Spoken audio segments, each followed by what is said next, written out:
Okay, so today what I'm doing is canning tomatoes, and I wanted to show you how I do mine. These have already been peeled. They were in the hot water, and then these have just been removed from the hot water and they need to be peeled, and they're in ice cold water. And then these ones I'm cutting. As you can see how I cut them here. I cut the tops off and then the bottom. Now they look a little dirty because they come out of the garden, but they will get rinsed before they're done. And then these are waiting too. So these are the ones that I showed in the previous video, the jalapenos that I got so many of. In this pot I have hot water with my lids, and that will be where I put my canning jars once I'm done. This is the stewing pot where I put the tomatoes in, and then I only let them sit in there for maybe 5 minutes, 5 to 6 minutes, because you want it just where the skin is starting to peel. And if you don't, they'll become mushy. If you don't wait too long, they'll become mushy. Or if you wait too long, they'll become mushy. But you want it just where they start peeling like that. And then I'll peel them off and put them in here. Now I can cut them up and put them in the hot jars, or I can just leave them whole like that, which I've done. I'm going to cut these big ones up, and these little guys are going to go whole into the jar. So that way I'll have some smaller ones and stuff. So what I do is I just take the skin and just kind of peel it off. And it's pretty easy to do. It's not that difficult. Okay, so I take the tomato, and here's how I do mine. Is I get all that ucky looking part off. Just work your knife around. So that way it's not canned. See, you still got good meat in there. And then get rid of the bottom part, which got a little dish over here that I keep all my scraps in, because that'll go out to compost. I'll dish them out. And a lot of times you'll see the skin start peeling back, and when you do see that and you don't see it on the others, try and take that one out, because otherwise it might get too mushy on you. So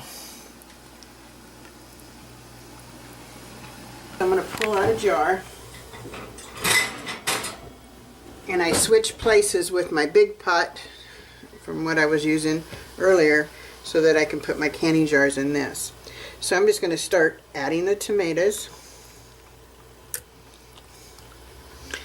And some people use that little colander thing, the spout thing, to put on top, but I do at times, but for this I don't, because I want to get my hand down in there and pack it, being careful not to touch the jar too much, because it is very hot and it's already filling up with juices. So we'll pack that down in there.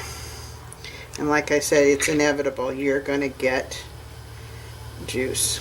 So this is going to be stewed tomatoes, so that's why I don't care. Paper towel to dry, or to wipe the rim. You don't want nothing left on the rim to keep the seal from sealing.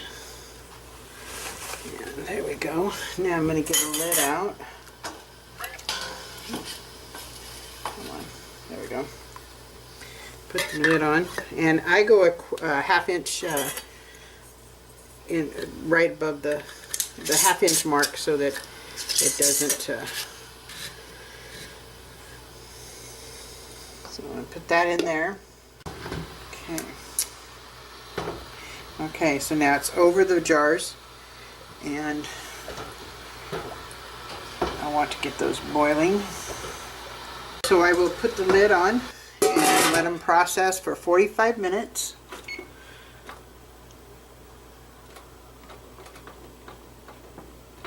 Okay. One thing I didn't mention to you, but you see these little seeds right here? I save them, and then I'll wipe off all that pulp on them, and sometimes I don't even wipe the pulp off. I'll just put them on a paper towel, and I save them for my seedlings, and then in the spring I regrow them and then have new tomatoes. So they're great for that. Don't throw your little seeds out. I meant to tell you about this, because these would be great for new starters when you're planting next spring. There's at least 6 plants there, 7, 8, 9 plants if you want more plants. So save your little seeds. So my tomatoes are all done. And they haven't started popping yet, but you'll hear the jars popping probably soon. Sometimes when you take them out of the canner, there's a little bit of water on there. That will keep them from popping right away too, because it's hot, hot water and they're waiting to start cooling. So once they start cooling, and they're still really hot. But you can see where the one is, the whole tomatoes. See how much juice is left on the bottom? And then you got a little bit of juice on these too, but not bad. But those will be great in spaghetti sauces, and they're wonderful. So, and I always take the bands off because you're going to use these in one sitting, so you don't need to leave the bands on. And see how there's water on there still? That's probably why they're not popping yet. So I'll get a paper towel and wipe those off, and then they'll start popping. Okay, my tomatoes are done. You can see the little bit of water at the fluid at the bottom of these right here, that's the stewed tomatoes. And then over here on the whole tomatoes, as you can see, I didn't quite have that many, so I've got quite a bit of liquid at the bottom.